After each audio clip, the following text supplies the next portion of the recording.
Well, welcome back to my stamp room. I'm kind of excited today because I've been meaning to do this video for a while, and I haven't been able to because I would cough, cough, cough, cough, cough, and you wouldn't hear anything. So, welcome back. I am wanting to show you this fun project. This is something I showed at Leadership, and I know a couple people couldn't see because of the way the booth was, and so I am going to show you how to make these today. Now, I got to give kudos where kudos are deserved, and I want to show you where this whole thing came from. This was a project one of my sweet downline, Whitney, made, and she mailed it to me, and when I opened it up, I about fell on the floor because I just thought it was the most beautiful thing ever. And it was a Halloween ornament. She knows I love trees, and I always have some kind of tree up. And this one's so pretty that it even hangs on my Valentine tree. A little bit of Halloween inspiration still going on. So for Leadership, though, I did make one for Valentine's Day, and I've got another one I'm going to show you too as well. But real quick, I'm just going to show you how I put these together. They're actually really simple. They are not hard to do, and I'm sure there's 1,000 ways you can do this. I'm just showing you the way I did it.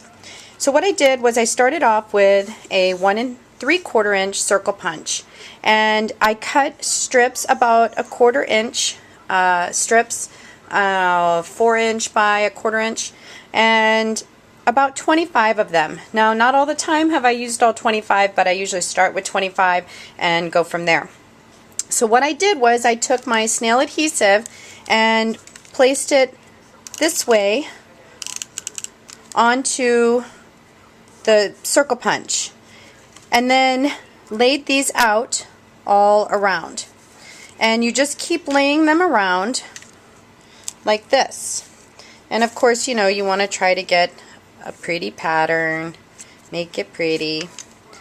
And I usually stop around right here, and then I start by going back. Now I'm going to add more snail. Yes, you're going to use a lot of snail, but it's all good. Snail is good. And I'm just going to take these and bend them onto each other like this. And you're probably going to keep adding more snail. What's a little snail? It's all good. And just keep bending these until you have a full ring all the way around.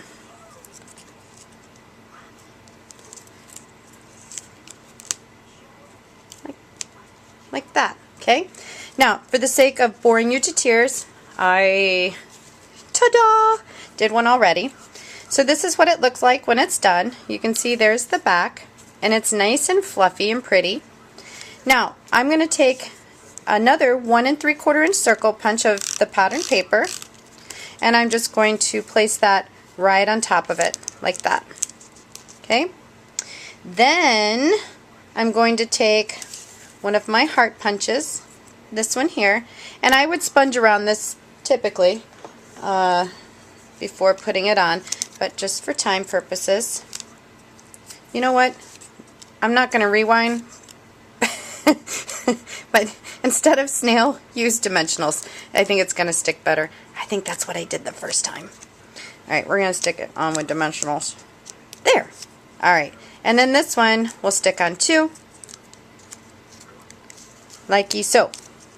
Alright, so now let's work with the back. So here I took this ribbon, which is our wide, and I cut it right in half. Don't you just love this ribbon? It is so pretty. But imagine it was together at one time. See? Cut apart. Pretty. Now, what I did was I took also 2 strips and hung them upside down. I am so good. So, I stapled it, and because it would be easier, and I'm going to stick 2 dimensionals right here, and maybe just one more right there, and then I'm going to stick that straight onto the back. I'm going to turn it like this so I can do it. Now, because I don't want the staples to be shown, I'm actually going to use one more circle punch and cover those up. Cover the staples up, because I just don't want that to be seen. Give it a little press-a-roo. Okay. Oh, good grief. Okay, so this is the most jacked up project, but you got to see how I put it together. So maybe your heart won't be to the side. Maybe your strips down here won't be upside down, but you get the process. So let me show you another trick while I'm at it. I think I'm done showing you tricks today. I'm just going to take some scissors and cut a little V on the ends of these because that just makes them pretty.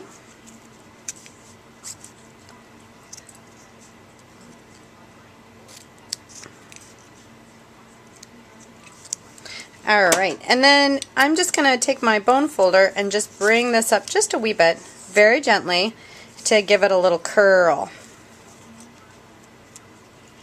And let me do this one here. Little curl. Now we also need to take our ribbon scissors. Now I hope you have ribbon scissors because these are the bomb.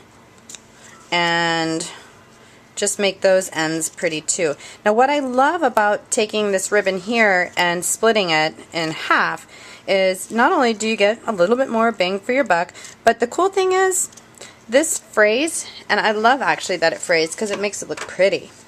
Pretty. So there you go. Oh, let me put it down here. There you go. Nice and simple. So let me show you the actual finished project, the one that looks much better. Okay, so this one I did the key to my heart, hung it from the little safety pin. I have a little key here, and you'll notice too on here there's little pearls and little gems, and then I also added some shimmer mist, and I also added lace, and this one hangs like this so it can hang from my tree. So pretty. Now if you want to be ginormous, you can do a ginormous one, and this one is pretty tattered because it came back in my suitcase and it just wasn't pretty, but it really was pretty at one time. It needs to be reworked. Nothing ever makes it back in a suitcase beautiful. So for this one, it's the same concept. The strips are just a little bit longer. I believe I made these 6-inch, so this is almost like a 4-inch piece there, or 3-inch, I'm sorry.